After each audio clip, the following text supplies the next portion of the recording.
आकाशवाणी गोरखपुर से प्रादेशिक समाचार।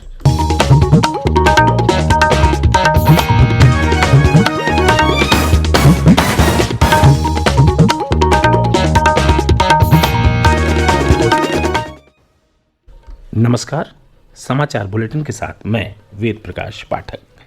पहले मुख्य समाचार।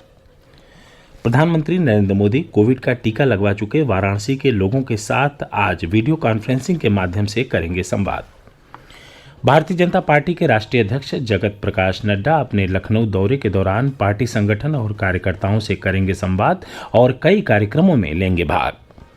मुख्यमंत्री योगी आदित्यनाथ ने कहा, एमएसएमई क्षेत्र में रोजगार की हैं अपार संभावनाएं और केंद्र ने राज्यों और केंद्र शासित प्रदेशों से शहरीकरण को तेज करने के लिए प्रधानमंत्री आवास योजना को तेजी से लागू करने को कहा।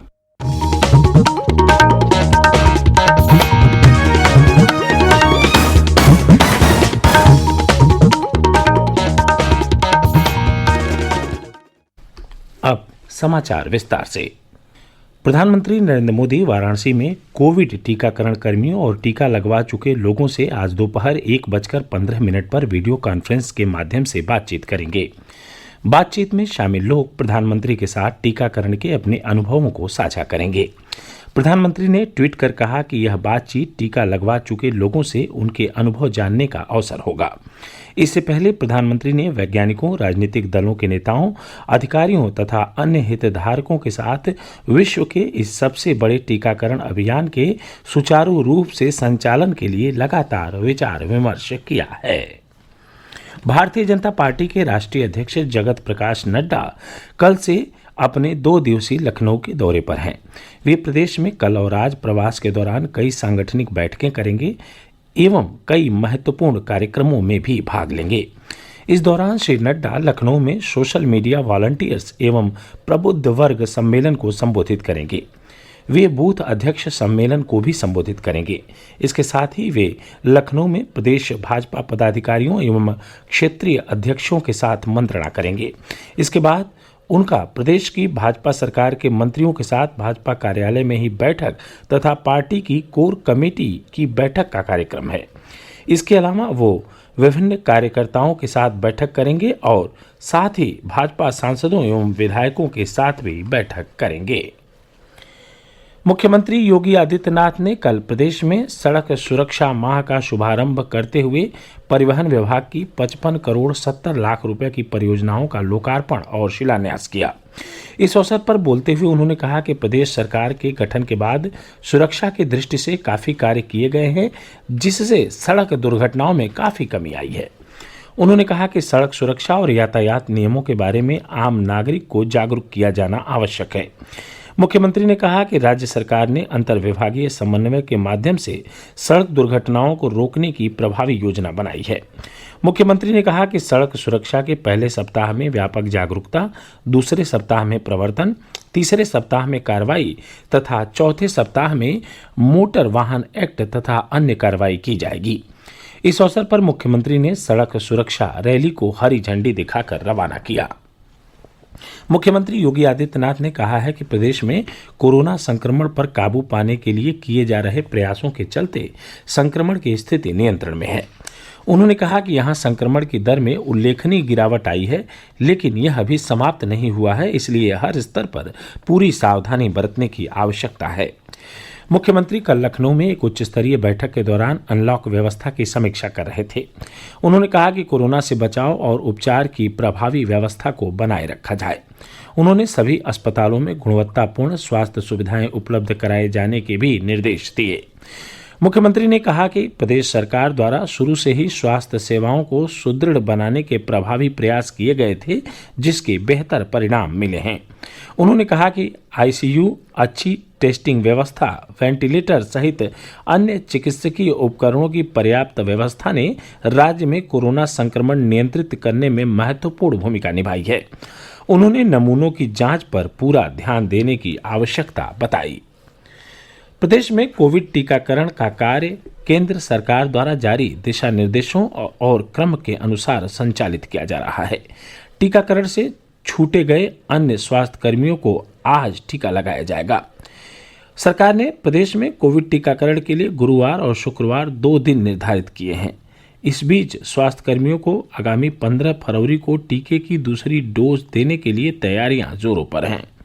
और विवरण हमारे संवाददाता से। प्रदेश में टीकाकरण से छूटे हुए स्वास्थ्य कर्मियों को आज कोरोना का टीका लगाने के लिए 1500 बूथ बनाए गए हैं। स्वास्थ्य विभाग के अनुसार इस समय यहां 10,50,000 से अधिक वैक्सीन मौजूद हैं, जिनसे स्वास्थ्य कर्मियों को टीकाकरण किया जाएगा। सरकारी प्रवक्ता ने बताया कि अगले 3 दिनों में केंद्र द्वारा कोविड-19 की 18 लाख अतिरिक्त वैक्सीन की खेप उपलब्ध हो जाएगी। उधर राज्य में कोरोना संक्रमण की दर में तेजी से गिरावट जारी है। पिछले 24 घंटों के दौरान सिर्फ 195 कोरोना के नए मामले सामने आए। वहीं इस दौरान 385 कोरोना संक्रमित लोग स्वस्थ हो गए। अब तक 5,81,509 कोरोना मरीज स्वस्थ होने के बाद डिस्चार्ज कर दिए गए। इस समय राज्य में कोरोना के सक्रिय मामलों की संख्या 7,717 रह गई है। MS यादव, आकाशवाणी समाचार, लखनऊ।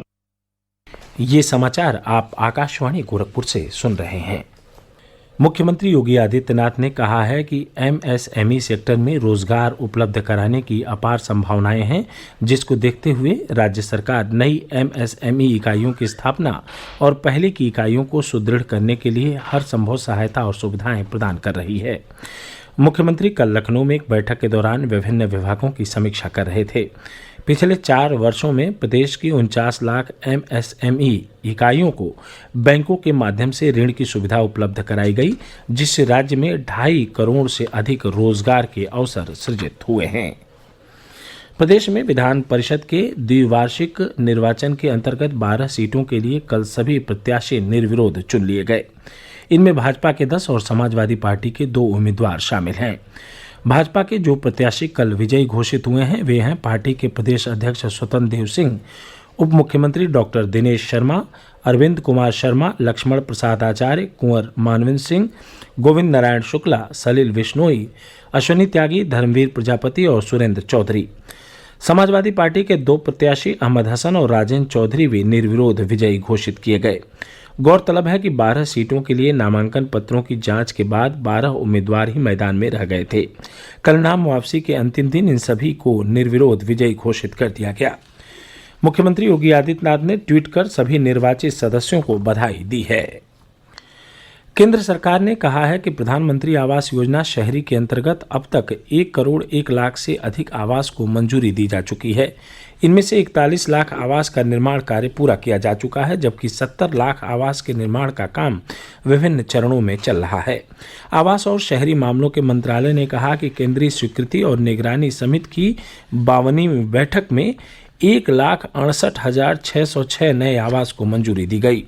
इस बैठक में 14 राज्यों और केंद्र शासित प्रदेशों के अधिकारियों ने भाग लिया। केंद्रीय अल्पसंख्यक कार्य मंत्रालय आज से 4 फरवरी तक लखनऊ में अवध शिल्प ग्राम परिसर में 24वें हुनर हाट का आयोजन करेगा। इस हुनर हाट का थीम है वोकल फॉर लोकल।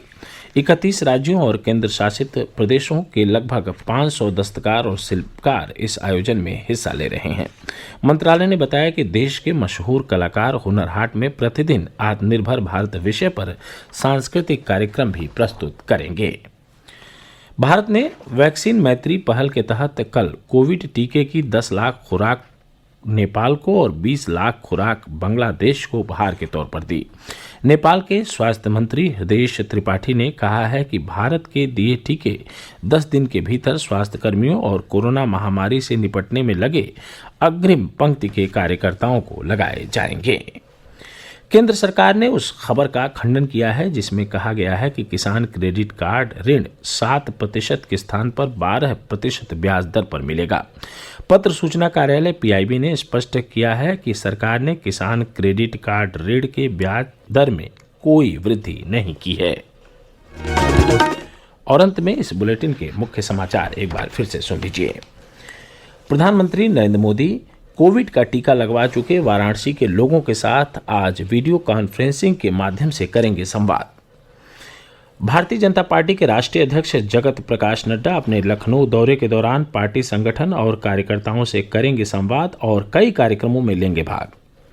मुख्यमंत्री योगी आदित्यनाथ ने कहा, MSME क्षेत्र में रोजगार की हैं अपार संभावनाएं और केंद्र ने राज्यों और केंद्र शासित प्रदेशों से शहरीकरण को तेज करने के लिए प्रधानमंत्री आवास योजना को तेजी से लागू करने को कहा।